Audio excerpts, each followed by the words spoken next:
think of the top 3 most attractive companies in the world, I bet you will definitely have Apple as one of them.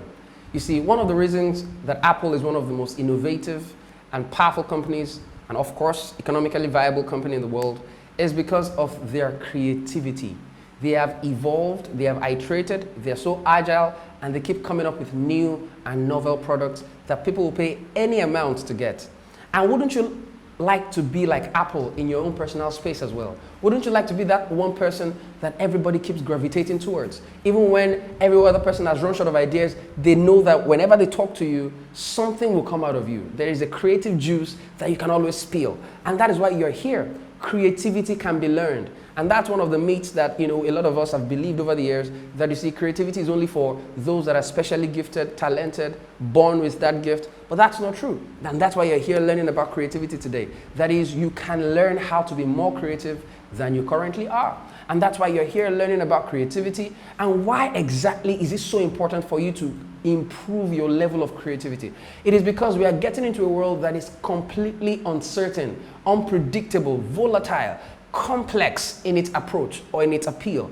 And only those who are able to creatively navigate those complex terrains, combined with other soft skills like adaptability, emotional intelligence, leadership, like you have learned in the introduction to this soft skills toolkit, those are the ones that will be able to not only survive, but thrive in this particular emerging world order. And that's why creativity for you is not a luxury. It is an essential thing you need to develop.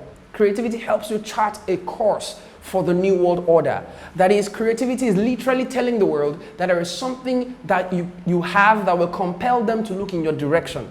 That is, everybody's looking at every other person's direction in the first place, but once you get to the market, you tell them, hey guys, I have an idea, and everybody pays attention to you, and what you have is so valuable that everyone will be willing to pay whatever it takes to get your product. The only reason why you will be that compelling to anyone is because of the quality of creativity you have put into your innovative product and services.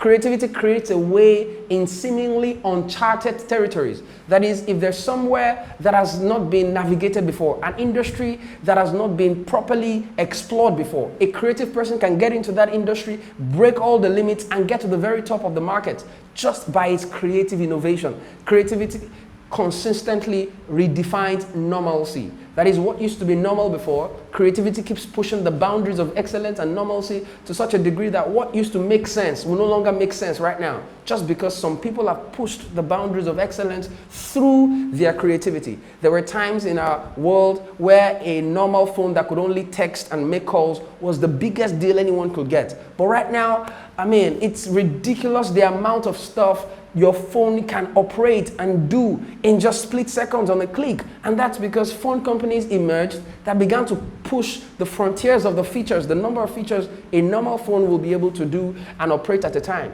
And that's why right now your phone can literally do everything, from printing to photography to videos to literally everything. And that's because they moved from that point where all you could do was make calls and text to a point where your phone is literally like a mobile machine. That was because some people thought outside of the box and created innovative ideas that you are willing to put your money down for. In the new world order, what you used to know, as normal and could do, would no longer be a sufficient reason to be hired. That means if you get to an interview floor and then your employer of labor asks you, what can you do? If all you can do is what you learned in school, what you studied on campus, then there isn't so much long-term value to your work and to the role that you fit into that organization. Because what happens if, for example, robotics are able to replace what you could do or what you learned from school and your relevance is threatened? How do you iterate and become a more valuable person in that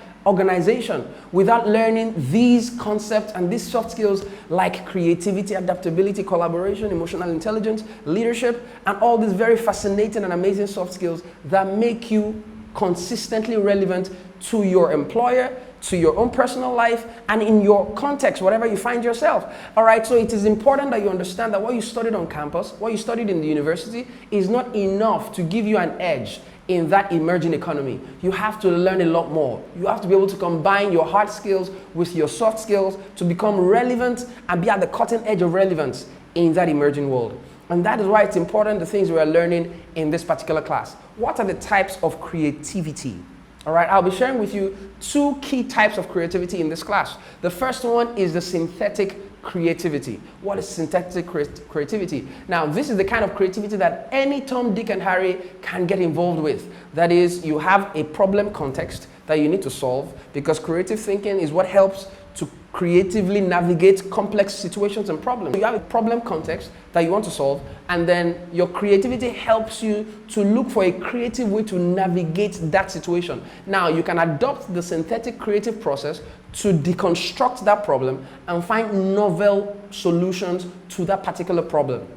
And you're trying to understand, what exactly am I saying? You see, this creative process, which is called the synthetic creative process, is achieved by going through three basic steps of questioning. The first level of questioning is why. That is, for example, we're talking about the traffic problem in Lagos, for example. Why is there traffic in Lagos? That's the first question that you ask yourself if you're going to be adopting the synthetic creative process. Why is there this problem?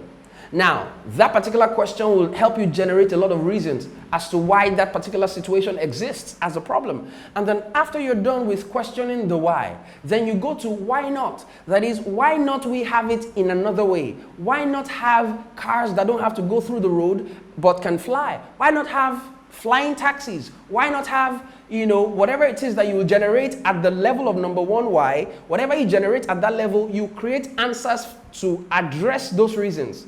That is what you do with your number two question, which is why not? That is, why traffic? You generate your reasons. Why not a situation, or you generate an idea that can solve those reasons, that would ensure that those reasons will not hamper or keep that particular idea in a box. That is, you are looking for creative way to ensure that those reasons that cause traffic are mitigated with your number two idea. I hope you understand what I'm saying. So the first question is why, the second question is why not, and the third question is why not, why not? That is, having understood that, okay, this is the reason why there's traffic in Lagos, and these are the ideas that I can come up with to mitigate those reasons, which are the major reasons and all of that: population, limited road, bad maintenance of the road, and all of those things, and all of those other reasons you have generated.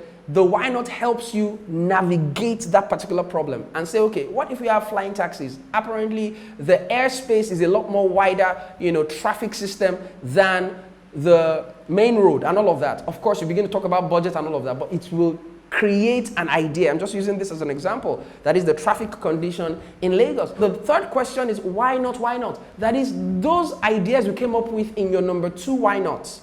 Can you begin to critique them more critically? That is, this old flying taxi idea, why not improve it in such a way that it perhaps becomes more accessible to the general populace? Because by the time you have a flying taxi that is even more expensive than a normal bus, it's not really going to be valuable or viable in the market. And so if it cannot serve the larger population, then it's really not solving the problem, because the larger population will still go via the road, which is a cheaper option for them, which will still not answer the traffic problem, because the population keeps going in that direction. So your flying taxis are not viable, they're not marketable, and they're not useful. Even though it's a creative idea that started it, it was not eventually an innovative product and service. So you were just being imaginative about it. You didn't translate your imagination to creativity. And that is why creativity goes beyond just imagination. It questions dogmas, it asks questions, it observes, it links patterns, and then it comes up with a valuable, useful product and services. And this is why synthetic creative process is something that you can iterate and use in your own daily life and your work environment. You are faced with a problem in your workplace, you are the HR manager or whatever it is, whether you're a sales manager.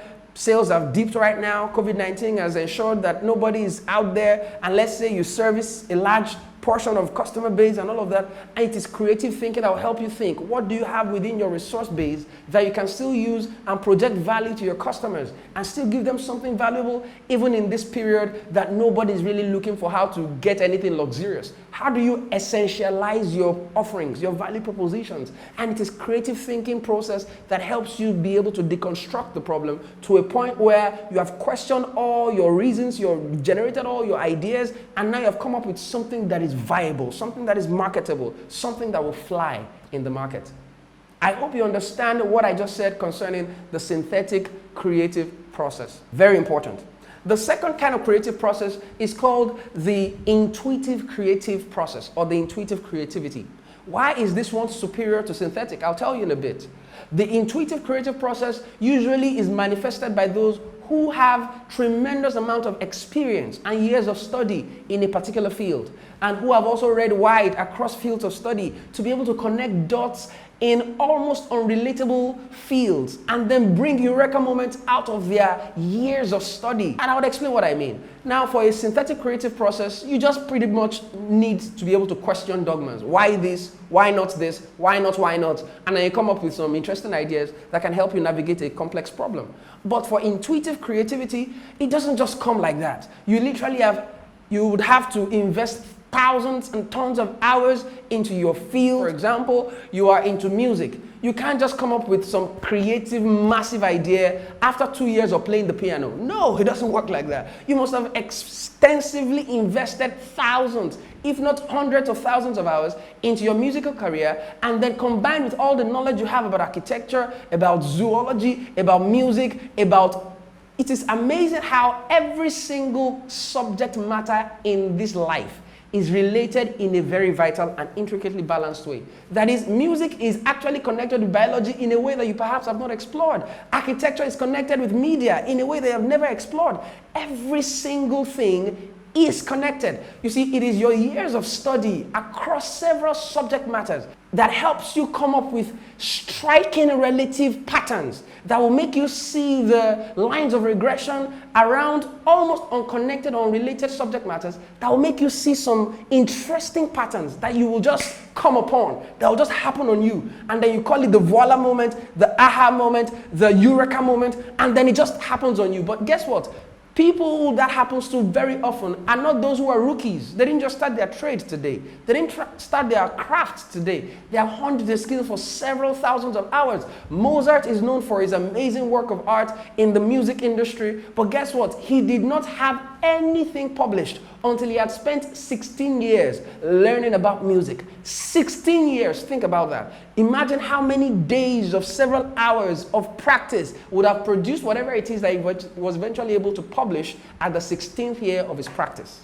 And that is why the intuitive creative process is a lot more advanced than the synthetic creative process. But of course, that is where we are all headed. And that's why you look at someone, you wonder, why is he so creative? Why does he keep bringing up scripts after scripts that are so mind-boggling? He keeps bringing up blockbusters. His movies are so amazing. Why is this guy so creative? Hey guy, don't admire just the finished product. Admire the years of experience he has put into that particular industry, combined with all the other materials he has read concerning archaeology, architecture, geology perhaps, biology sometimes. He just allows his mind wander. Of course, there is a specific subject area where it's focused on, but there are other assisting subject areas that if you explore those other areas alongside with your key field, you will be able to find parallels that perhaps if you borrow from those perspectives, you can bring out some very novel ideas that will trigger an innovative thought in your own field of study. I hope you understand what I just shared with you. Very, very profound. Life is a free flow rhythm of vital energy. Every single field of study is connected in an intricately balanced way, such that a knowledge in architecture can significantly help in creating a solution in music. Many of these kinds of creative ideas don't just come suddenly. They come as eureka moments, but to those who have been frequently engaging the laws of discipline and practice in their chosen field of study.